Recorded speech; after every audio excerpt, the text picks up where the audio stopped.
Thank you, Aviole, for the introduction. Just want to ask whether everyone can see our screen.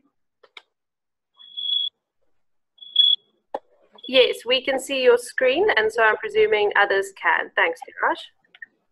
So I would request Haruna from Rwanda Housing Authority to start the presentation. Yeah. Thank you so much. Well, going to the next slide, I don't want to take too much of your time.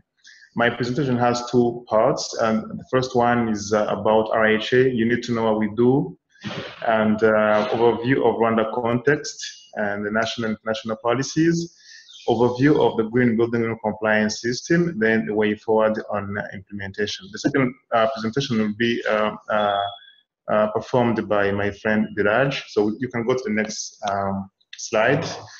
Well, for the information of everyone listening, it was something new for Rwanda, talking about green building. While everyone was struggling to get shelter, it was somehow surprising to see somebody coming up with the idea of putting up a green building. So we had to undertake kind of education and awareness campaign to make sure that people at least get to know what is green building. So the vision was to make sure that we incorporate or we integrate sustainability in the housing development in Rwanda. So the core function, we're planning of urbanization and human settlement and construction, establishment of a regulatory framework, awareness and building, management of public projects, law enforcement, government assets, promotion of housing investment, research about technology.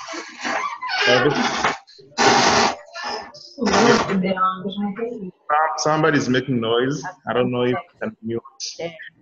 Yeah. So those were the functions at the time we started. Those some other functions came on board, but those were the ones we focused on the time we started a green building movement in Rwanda. So in the Rwandan context, we had to cater for what was on the ground at the time. So we had to consider beauty, considering also the density. Rwanda is a very small country. We have the issue of land scarcity. So we had to make sure that we provide land for residents and other development activities, and at the same time save some land for agricultural activities. So by the year 2012, we had 445 people per square kilometer. So you can understand that Rwanda is really a densely populated country. And considering that 16.5% of people living in urban areas by 2012, and the target of having 35% of people living in cities by 2024, we understand that we have a lot of housing going on for us to achieve that. So we have to make sure that whatever buildings we have are somehow sustainable and are not harming the environment. Well, Rwanda is not immune from hazards that may come from climate change. We have floods every year. We have landslides.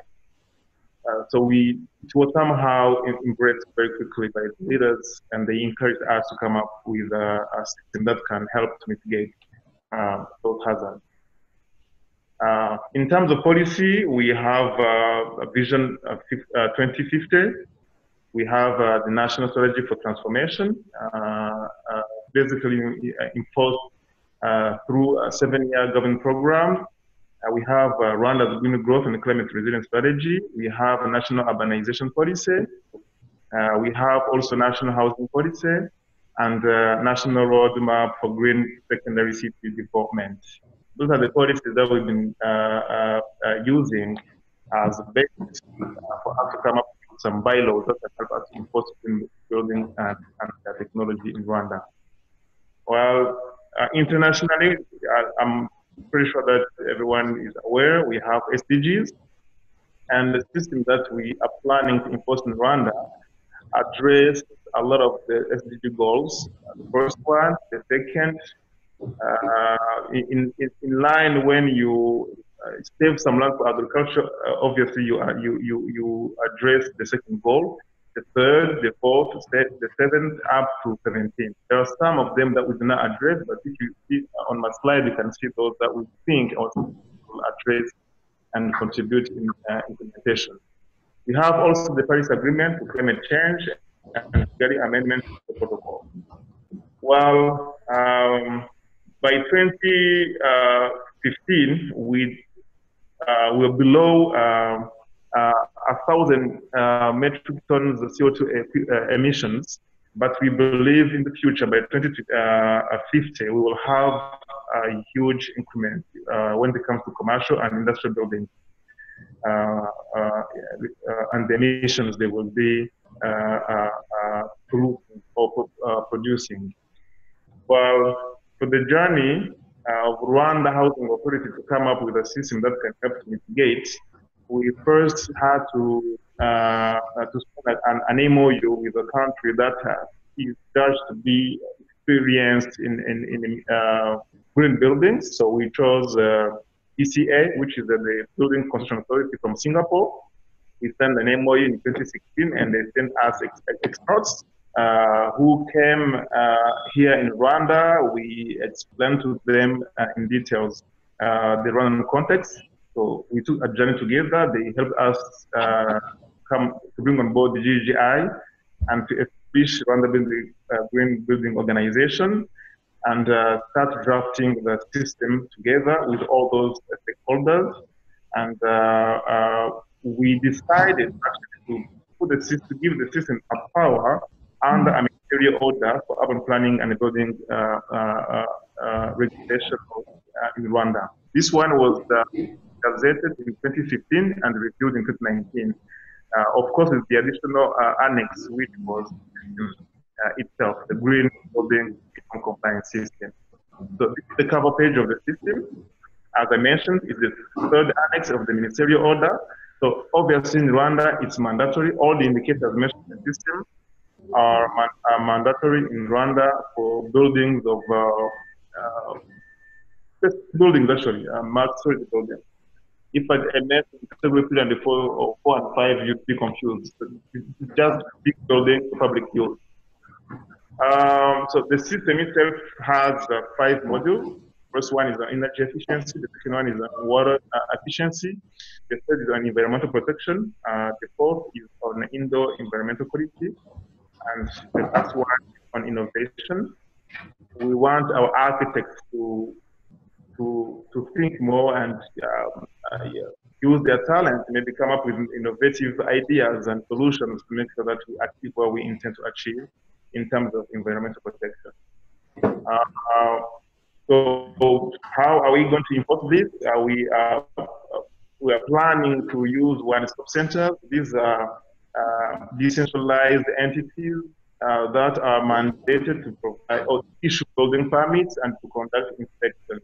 So these people, most of them, they are civil engineers and architects. So we train them and make sure we master how to calculate and evaluate permit applications and make sure that everything is compliant. Well, we'll have to go a big number of CPDs control government,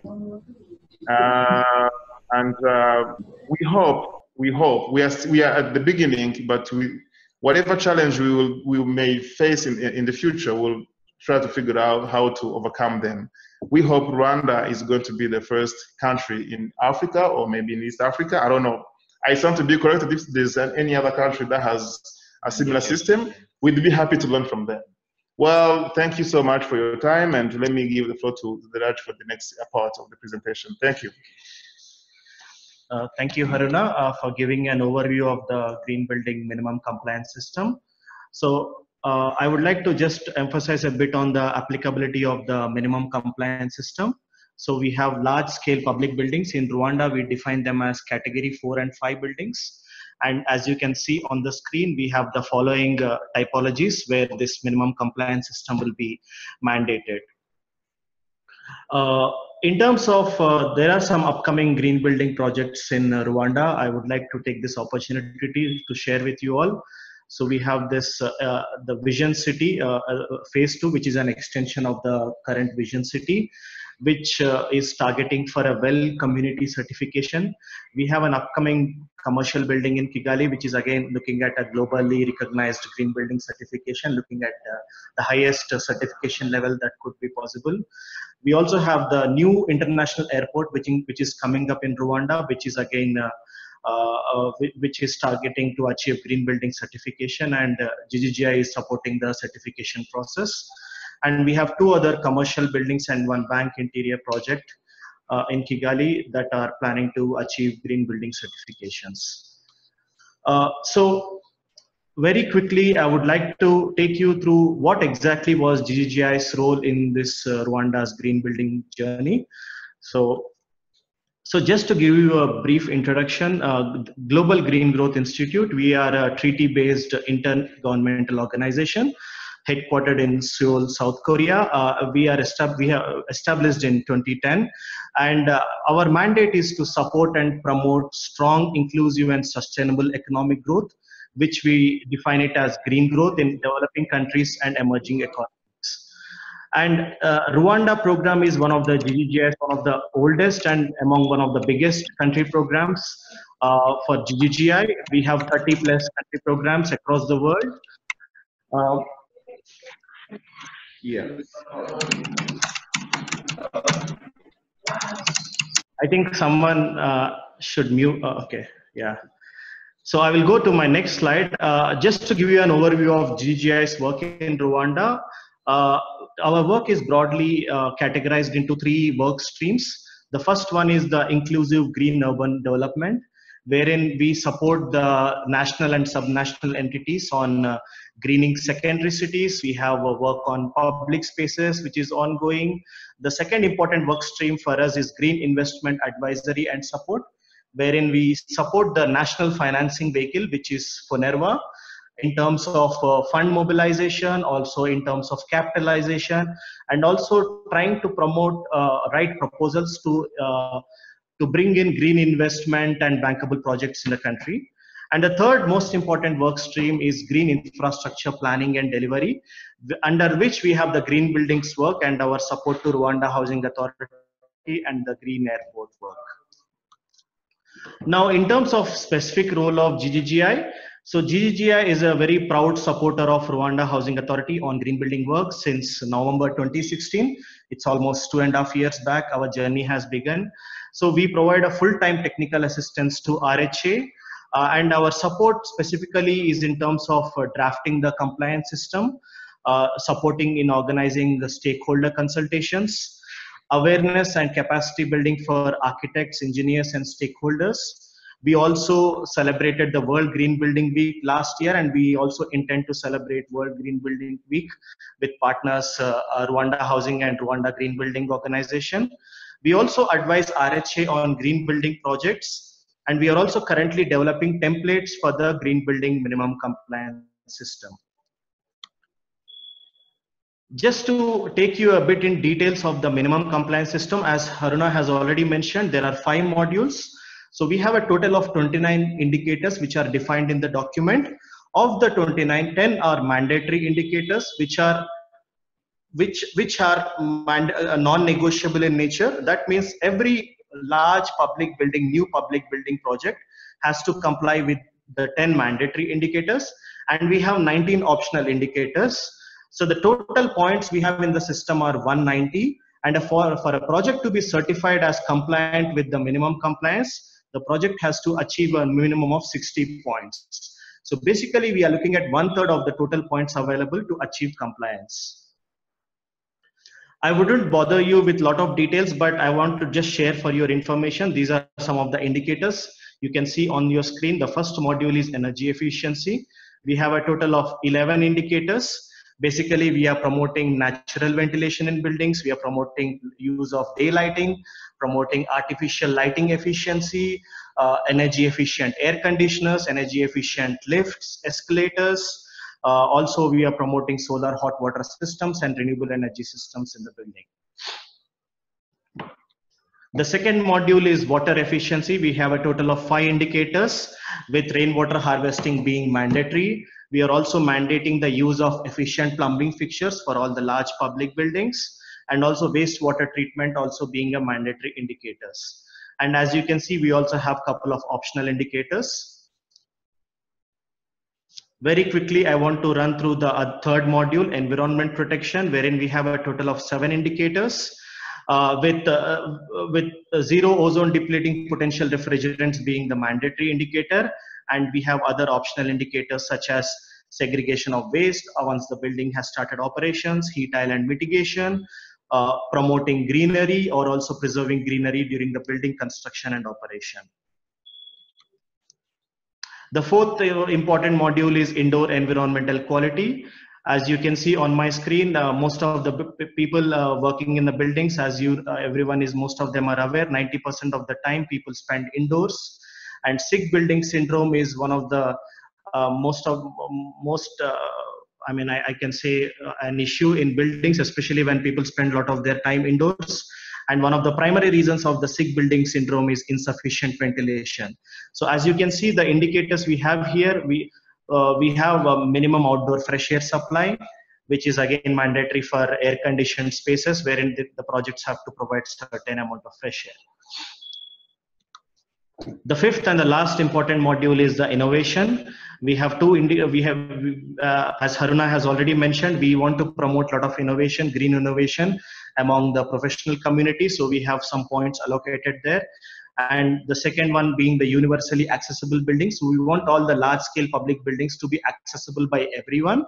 So we also have a significant weightage for that indicator. Lastly, I would like to emphasize that GGGI, we are currently supporting RHA in developing Excel-based templates. Basically, the idea of these templates is for the projects, for example, architects and engineers, to show compliance with the system. We have created a very extensive Excel spreadsheet wherein the project can feed in the calculations on the Excel spreadsheet, and they can submit it to the one-stop center staff, who will in turn evaluate the building. So the project, along with the calculations, they will also be submitting some evidences to show that they are compliant with the indicators they have chosen to. And my last slide is in terms of the way forward on implementation. So RHA, with support from partners, which includes GGGI, Rwanda Green Building Organization, and other agencies that are actively working in Rwanda, we would like to start with a training of trainers program. At the moment, we are developing the training program material. Post that, we will be doing extensive professional development programs for architects, engineers, and allied stakeholders. We will also be training one-stop center staff and awareness programs to promote the green buildings among large-scale public buildings. So we would like to end our presentation, and so we would like to thank you very much for your attention, and we will be happy to take questions. Hi, thank you so much for your presentation, Daraj. We'll take questions after Fatu's presentation. So Fatu, if you can just share your screen as well.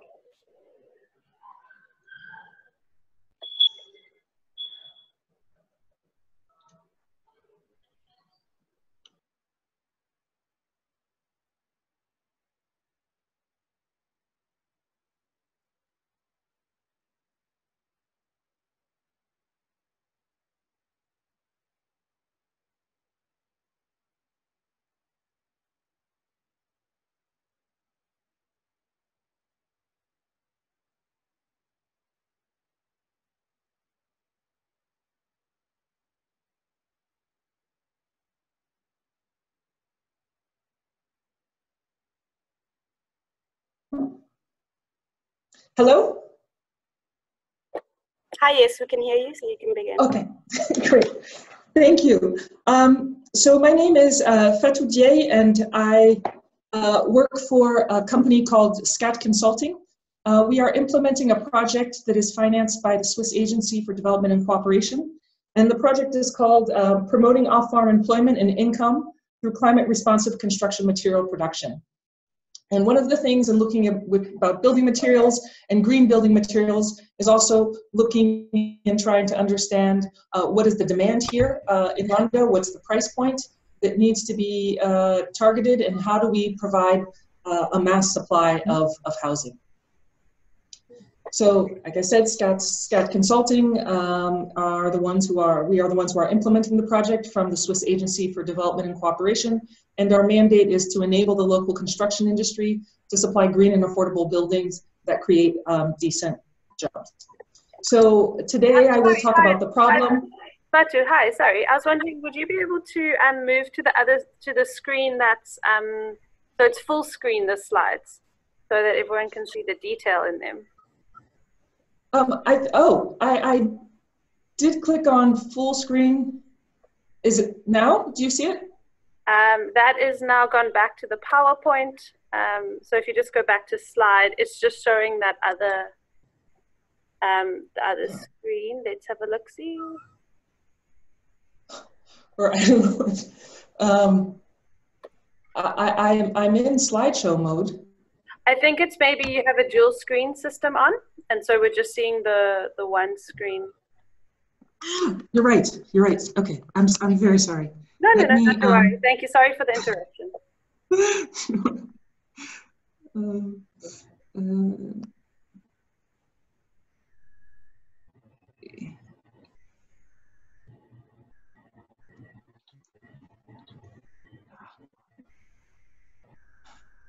Is that okay?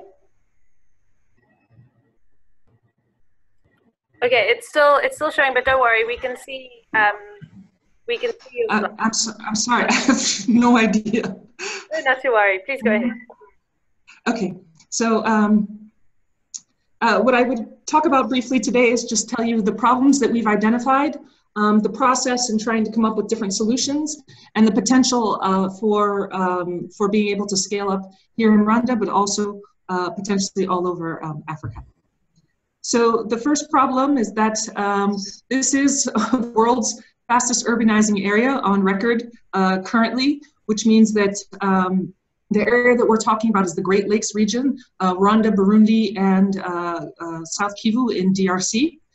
And in that area, basically, by 2040, there will be 1 million new urban dwellers in that year alone. And by 2050, over the entire region, that's 25 million new urban dwellers. And so they all need housing, they will need infrastructure, they will need commercial buildings, as well as private buildings. And basically what's happening right now is that the expansion is really predominantly informal. So if you look at Kigali, if you look at Bukavu, if you look at Goma, or you look at Bujumbura, all of the main cities in these countries, you'll see that the expansion, 80% of the expansion is basically informal. And the problem that creates is that only 10 to 20% of the population can currently afford formal housing solutions. The cost of housing is incredibly high. Building materials usually come from outside, and so you cannot find a formal house less than 20,000 USD, and that is well above the purchasing price for much of the population. And so the result is have all these people who are coming into these cities, and they need housing, and housing that they can't afford and through formal solutions, so they create informal solutions. And basically the houses on this picture, there are about 3,000 houses, and that represents 5 days of urbanization in the Great Lakes region for those 4 major cities. And so the issue of this, of course, is that communities become very vulnerable, congested areas, neighborhoods. There can be stormwater and flooding that destroys homes, settlement fires, that's common in DRC where they build in wood, and earthquakes, because this is also a high seismic area.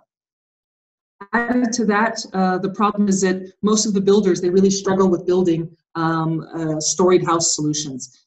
There are only a handful of contracting firms that are able to build storied buildings that are safe and can resist earthquakes. And the industry is stunted. There are very few formal building material facilities here in the area. Over the region, there's probably about 20 building material factories, whereas in areas in Pakistan, for example, that are of comparable size, you could find 500 to be able to satisfy the same population. And so most of the production of building materials is archaic. What you see in this photo is the traditional brick production process. And the problem with that process, of course, is it relies mostly on fuel wood. So the deforestation problem gets accentuated, and there's significant environmental damage through the production of building materials done in the traditional way. So what we've done then is how to address all of these issues and come up with a solution that can provide housing, provide it at the right cost, and provide it in a way that's more environmentally friendly and sustainable. So the first thing we did is we developed cost-effective customizable designs to try and really look at the design issue, come up with something simple. This is a construction solution, not architecture. So how to stack houses, how to take advantage of the hills, how to use very simple floor plans, how to use different kinds of cavity walls and slabs that can help reduce the cost of housing. So that's one of the things, one of the measures that we do. And then we also develop tools for planners and builders to be able to help them replot their communities, how to mobilize people, how to create different site and typologies, or respond to different sites with many different typologies. We provide engineered designs, and then we also help builders actually execute projects. But of course, in order to do all those projects, you actually need building materials, and as I mentioned, there are few. So we also help develop the supply chain, which means if you look on the left, you'll see the supply chain for housing all the different actors, from the cement factory all the way to the masons and the plumbers and the future tenants. All those people, we fill in the gaps where the supply chain is broken. All the orange dots is where we come and operate by offering technical solutions until the private sector can offer those solutions without our assistance, and then we So the cost-effective customizable design, we came up with something that we've been calling the Swiss Cube. This is a $10,000 house, and this $10,000 includes all elements of the house except for the land. So taxes, labor, everything is included. This is a 2-story home and a 2-bedroom home. And what it really does is it maximizes the resources that are available locally. There is a lot of clay, there is very little limestone, which is why we focused on the brick production. And what we're able to do is bring the cost per square meter down to less than $200 a square meter, which is for the entire house, which is rather unheard of for the moment here in Rwanda. We also look at technologies like this cavity wall that can be reinforced, but it also helps in reducing the cost. You can see on the right, it can be entirely reinforced, so it responds to the seismic concerns that are in this region. We also promote walling technologies that help reduce the cost of imported materials by consuming less mortar, and then also by having a brick that is stronger and requires less energy to fire. And so these are just modular homes, like I said, $200 per square meter. It's entirely flexible. Again, this is not architecture. This idea is that it's a construction system that can be adapted to all different sorts of locations, and that the interiors can be flexible and change based on preferences and budget. The simple tools for planners, we have developed different kinds of neighborhood upgrading guides so that you can take this idea of a house and actually figure out how it fits at the scale of the neighborhood, which means you can actually densify the neighborhood and meet the master plan requirements that we have here in Kigali, and that will soon be revised also in the secondary cities. So from the one module that we showed, you can actually be able to scale up by stacking different units on top of one another. An example that we did recently was in an informal settlement here in the center of the city, where we were able to put together 10 different configurations of our Swiss Cube, as we call it, and come up with a house that takes advantage of the topography. We came up with a sketch of something that it should look like, and then we went out and built it. And the interiors, again, everything locally sourced and made directly on site for a cost of $200 per square meter. And so here's a neighborhood and where we start the transformation process for this neighborhood.